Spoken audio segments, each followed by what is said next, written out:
사실 이번 재보선 결과는 저로서는 매우 충격적인 결과였고, 또 한편으로 예상되었던 측면도 없지는 않지만 정말로 깊이 반성해야 될 지점이 아닌가 생각했습니다. 국민들의 선택은 언제나 옳습니다. 이 나라의 주인은 국민들이고, 정치는 국민들의 주권 의지를 대신하는 것이기 때문에 일체의 변명이 있을 수 없다라고 생각합니다. 저도 민주당 정권 그리고 문재인 정부의 일원이기 때문에 책임을 통감하고 앞으로는 더욱더 국민을 두려워하고 낮은 자세에서 우리 국민들의 삶을 개선하는 데 어떤 게 더 도움이 되는지를 치열하게 고민하겠습니다.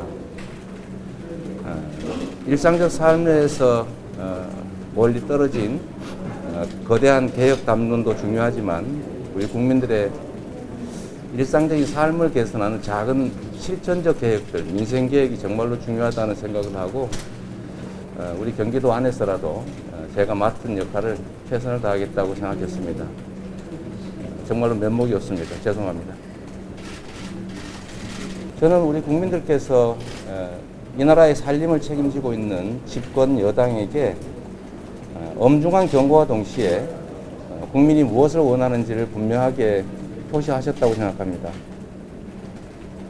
정치는 국민의 삶을 개선하는 것이 주된 역할입니다.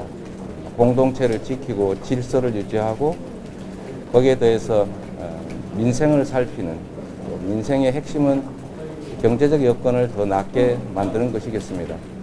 그런데 우리가 과연 국민들의 일상적인 삶을 개선하기 위해서 구체적으로 세밀하게 현장 속에서 얼만큼 큰 성과를 냈느냐 하는 점에 대해서는 우리 국민들께서 평가하셨다고 생각합니다. 앞으로 지금 남아있는 모든 역량을 총동원해서 우리 국민들의 삶이 과거보다 더 고통스럽지 않도록 티끌만큼이라도 더 나아질 수 있도록 작은 개혁 성과들을 끊임없이 만들어내는 노력을 해야 우리 국민들께서 내가 뽑은 일꾼들이, 내가 일을 맡긴 사람들이 정말로 우리를 위해서 일하고 있구나라고 느낄 것입니다. 그게 저는 우리 민주당이 다시 국민들에게 인정받는, 신뢰받는 길이라고 생각합니다. 아까 말씀드린 내용인데요. 국민들의 삶 속에 현장에 천착해야 된다고 생각합니다. 오늘 토론회 주제도 보면 우리 여의도 계신 분들 입장에서는 어쩌면 사소한 지역적인 일일 수도 있습니다. 그러나 거대한 개혁 과제는 거대한 저항과 반발, 갈등을 수반할 수밖에 없고 또 성과를 내기도 쉽지 않기 때문에 주어진 권한의 범위 내에서 할 수 있는 작지만 우리 국민들의 삶의 관계에 있는 참으로 많은 일들을 정말로 여러 영역에서 많이 해낼 수 있습니다. 티끌모아 태산이라고 하는 게 저는 정당의, 정치의 매우 중요한 가치로 생각되어야 된다고 생각합니다. 너무 개의나 명분이나 거대 담론 매우 중요합니다. 그만큼 우리 국민들의 현장에서의 어쩌면 사소하게 보일 수도 있는 작은 일들의 성과를 만들어내는 것, 그것이야말로 티끌을 모아 태산이 되듯이 진짜 이 사회를 변화시키고 개혁하는 동력이다, 이렇게 생각합니다. 전에 제가 드린 말씀은 있는 사실을 우리 도의회의 도정질의에서 질문이 있기 때문에 제가 있는 대로 밝힌 겁니다. 저는 우리 국민들의 생명과 안전을 지키는 일에는 진영도 정치도 있어서는 안 된다고 생각합니다. 백신 문제가 그리 간단치 않으면 모두가 알고 있습니다. 우리는 가장 나쁜 상황을 언제나 대비해야 하고 선택할 수 있다면 진영을 떠나서 더 효율적이고 더 부작용이 적고 더 구하기 쉬운 백신을 구하도록 노력해야 합니다. 그런데 조금 불행하게도 진영 논리에 매몰된 일부 정치 세력들이 정부의 방역 정책을 지나치게 공격하다 보니까 백신 선택의 다양성에 대한 논의가 사실은 봉쇄된 측면이 있습니다. 지금 우리가 현실적으로 사용하고 있는 것 외에 더 효율적이고 더 안전하고 더 값싸고 더 구하기 쉬운 백신이 있는지를 찾아내야 하고, 있다고 하면 논리, 진영 논리나 정치적 요인을 고려하지 말고 과감하게 선택해야 된다는 뜻이었습니다. 방역 정책은 당연히 정부가 중심이 돼서 하는 게 맞습니다.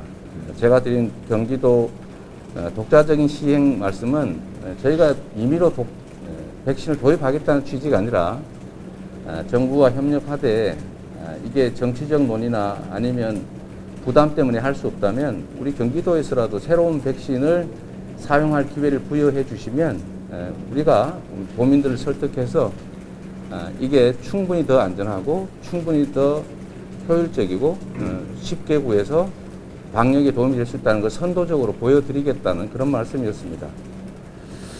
말씀드린 내용이 너무 짧아서 이제 복해가 좀 있는 것 같은데, 저는 백신의 중요성, 그다음 시급성 때문에 우리 정부 방역 당국이 충분한 선택 기회를 가질 수 있도록 모든 가능성을 열어놓고 논쟁할 수 있는 길을 열어드리고 싶었습니다. 부동산 투기는 또 부동산 불로소득은 대한민국의 미래를 망치는 망국적 병폐입니다. 이 부동산 투기의 문제는 어제 오늘의 일이 아니고 아주 오래전부터 고질적으로 고착화된 것인데, 우리가 원칙을 가지고 부동산 투기를 막고 불로소득이 실제로 현실화될 수 없는 장치를 만들면 모두 해결이 가능합니다. 우리가 싱가포르를 부동산 투기가 없는 아주 모범적인 사례국으로 생각하는데, 그곳은 우리보다도 국토 면적이 1인당 국토 면적이 훨씬 적습니다.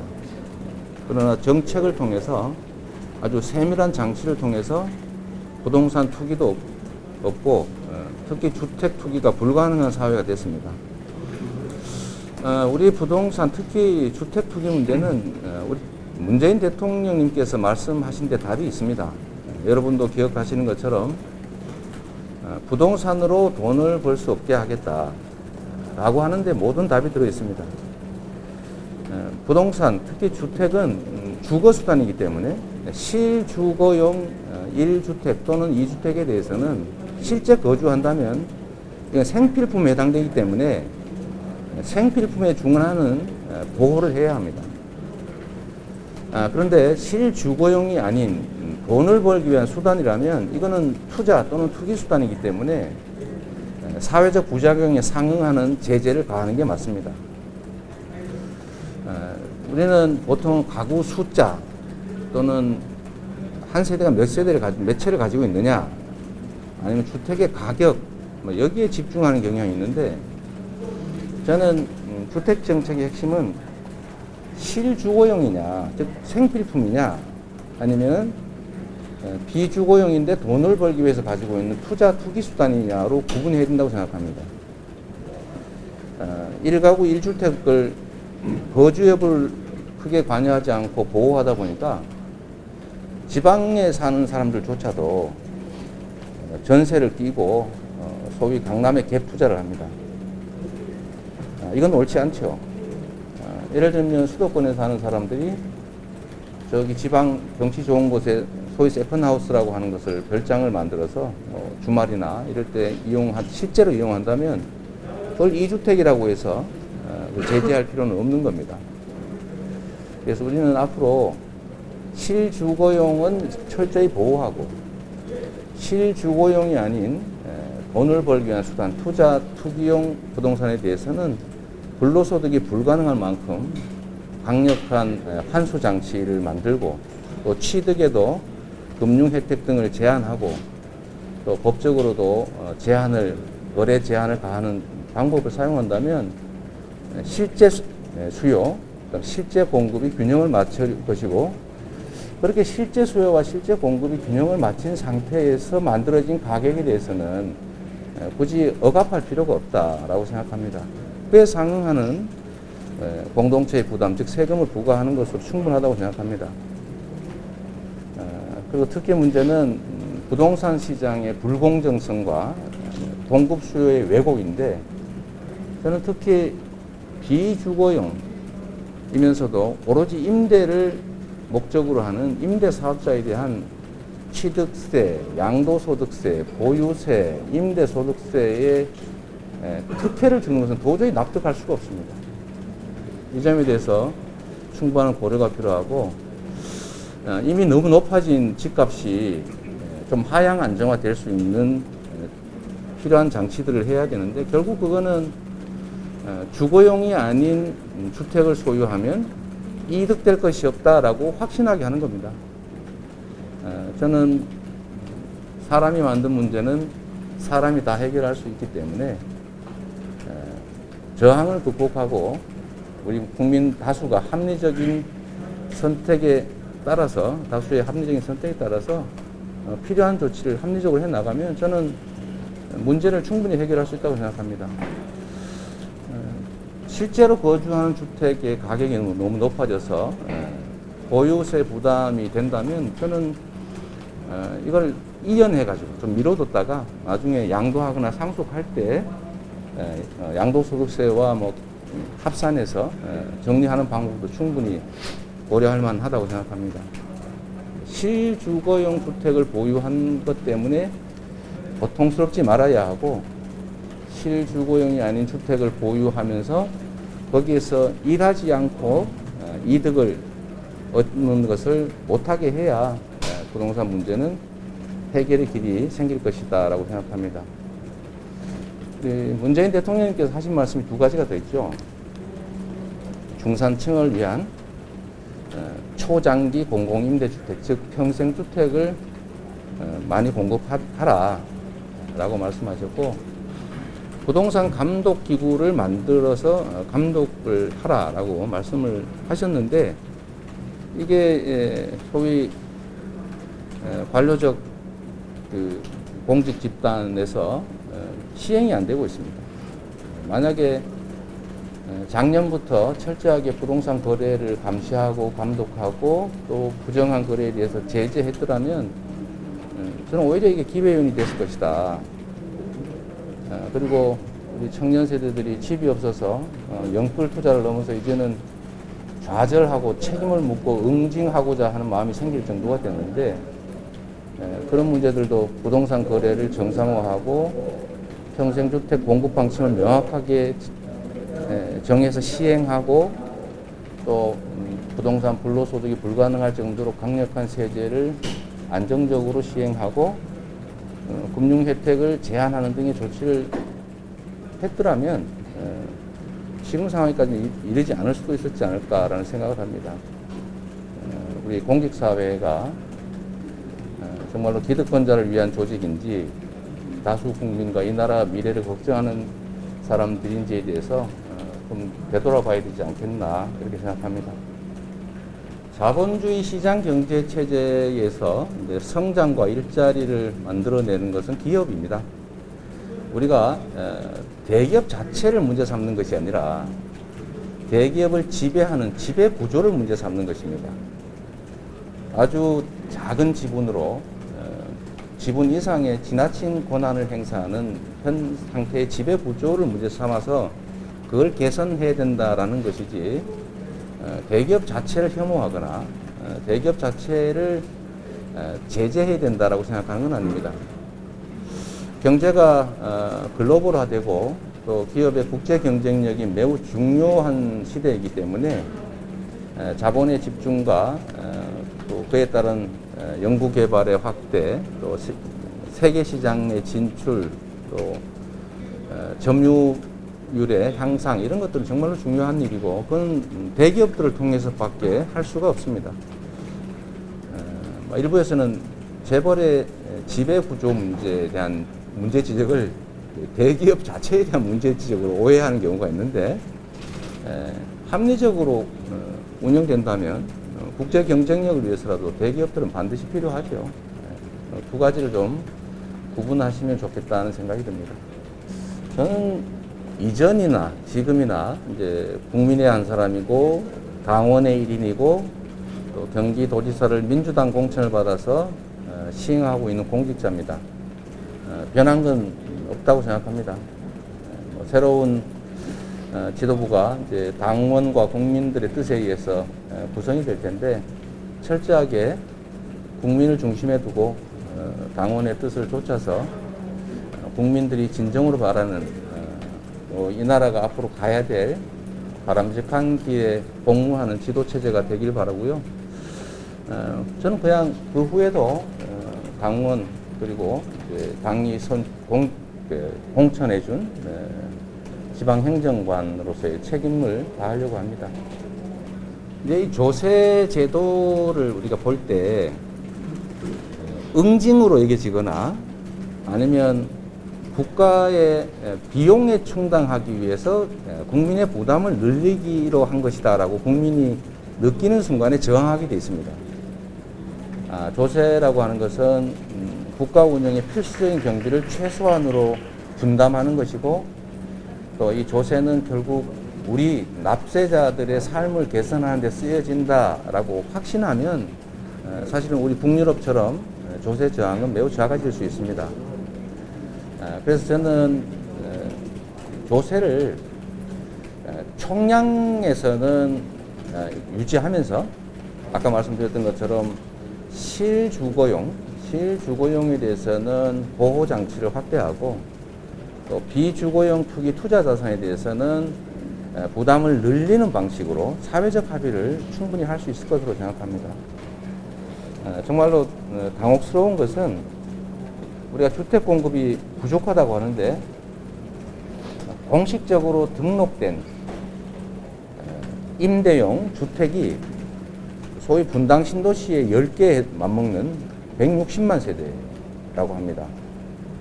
등록하지 않는 임대용 주택까지 합치면 아마 그 숫자를 세기 어려울 정도일 것으로 보이는데 이 부분에 대한 미세한 정책 조정을 통해서 저는 집값을 충분히 안정화시킬 수 있을 것이다라고 생각하고 특히 경기도에서 지금 3기 신도시를 80%를 저희가 감당하고 있는데 이 경기도에서 택지 개발해서 분양하는 주택들에 대해서는 기본적으로 대통령께서 말씀하신 것처럼 중산층도 살 수 있는 높은 품질의 넓은 평수의 저렴한 가격에 초장기 공공임대를 대량으로 공급하면 우리 젊은 세대들이 집을 영원히 구할 수 없을 것 같다라고 하는 그 불안감에서도 벗어날 수 있고 주택 가격도 소위 공포 수요를 거의 없애줄 수 있기 때문에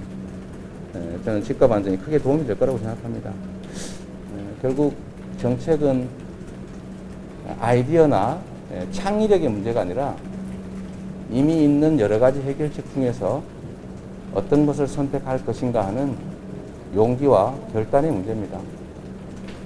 효율성이 높은 정책일수록 그 이전 정책에서 혜택을 많이 누리던 기득권의 저항이 크게 마련입니다. 그걸 두려워하면 안 되죠. 그런 걸 극복하라고 국민들께서 권한을 준 겁니다. 타협하고 설득하고 합의하되 꼭 필요하고 국민이 원하는 일이고 합리적인 과제이지만 동의받을 수 없다면 권한으로 시행하라는 게 바로 권한이고 권력이고 그걸 부여받은 게 공직자고 공직자는 자신의 일을 하는 것이 아니라 우리 국민들이 부여한 일을 대신하는 대리인이기 때문에 국민의 뜻에 따라서 자신이 혹이라도 지게 될 책임을 너무 부담스럽게 생각하지 말아야 한다고 생각합니다. 정치 세계에는 다양한 의견들이 있고 또 입장이 서로 다를 수 있기 때문에 의견도 다양할 수밖에 없습니다. 그러나 의견 표현의 방식이 폭력적이거나 아니면 상례를 벗어나는 경우는 옳지 않죠. 그렇다고 해서 그 자체를 하지 말란다고 안 할지도 않을 것이고 한다고 해도 거기에 크게 비중을 두지 않고 크게 영향받지 않으면 아무 문제가 없습니다. 여기 언론인 여러분 좀 계신데요. 민주당의 당원이 80만 명, 그리고 권리당원만 그렇고 권리당원이 아닌 일반 당원은 수백만에 300만에 달한다고 하는데 그 중에 과연 몇 명이나 되겠는가. 좀 과잉 대표되는 측면이 있고 또 과잉 반응하는 측면이 있기 때문에 그런 점들을 좀 의례 있는 일상의 일부다 이렇게 생각해 주시면 좋겠다는 생각이 듭니다. 신경 안 쓰면 아무것도 아니지 않습니까? 그리고 뭐 제가 들어본 바로는 한 1000개쯤 차단하면 안 들어온다고 합니다. 당신과 민심이 일치하긴 쉽지 않죠. 왜냐하면 우리 국민들 중에는 국민의힘을 지지하시는 분도 계십니다. 또 당 자체를 이제 거부하는 분도 계시죠. 그래서 완벽하게 일치하기는 어려운 것이고, 다만 이 나라를 좀 더 개혁적으로, 좀 더 혁신적으로, 좀 더 국민 중심적으로 바꾸고자 하는 우리 민주당의 의지는 그 자체로 존재하는 거 아닌가 싶습니다. 그게 이제 국민의 뜻에 부합하도록 노력해야 되고, 그러한 일반 당원들의 집단지성으로서의 일반 당원들의 의지가 소수의 과격한 주장과 표현 방식에 의해서 심각하게, 과다하게 영향받지 않았으면 좋겠습니다. 눈 감으면 아무것도 없습니다. 제가 언론인들 여러분 계신데 이런 말씀드리긴 좀 그런데, 언론은 민주주의 국가의 제4부라고 불릴 정도로 입법, 사법, 행정부에 이어서 매우 중요한 기관입니다. 언론이 존중받는 이유는 우리 국민들의 주권 의지를 형성하는데 정확한 정보를 제공하고 논거를 제시하기 때문에 민주주의를 위해서, 대의민주주의를 현실화하기 위해서 꼭 필요한 존재라서 그렇습니다. 그런데 이렇게 민주주의 자체를 위한 특별한 존중과 보호를 악용해서 허위 정보나 조작 정보를 주권자에게 전달하고 또 왜곡 선동을 통해서 국민의 뜻이 아니라 자신의 이익을 관철하는 그런 잘못된 부분이 전혀 없다고 할 수 없는 게 현실입니다. 그래서 저는 이 고의적으로 대의 정치를 훼손하는 악의적, 그러니까 고의적, 악의적 허위 왜곡 보도에 대해서는 정말로 엄정한 책임을 물어야 된다고 생각합니다. 그것이 민주주의 대의 체제를 보호하기 위해서 특별히 보호하는 대다수의 선량한 언론들을 존중받게 하고 보호받게 하는 길이라고 생각합니다. 그러나 이거를 뭐 지금 당장 어떻게 해야 되겠다라는 생각을 하는 것은 아니고요. 이런 것들은 국민들의 의지에 따라서 국민적 합의에 기초해서 추진하는 게 바람직하다고 생각합니다.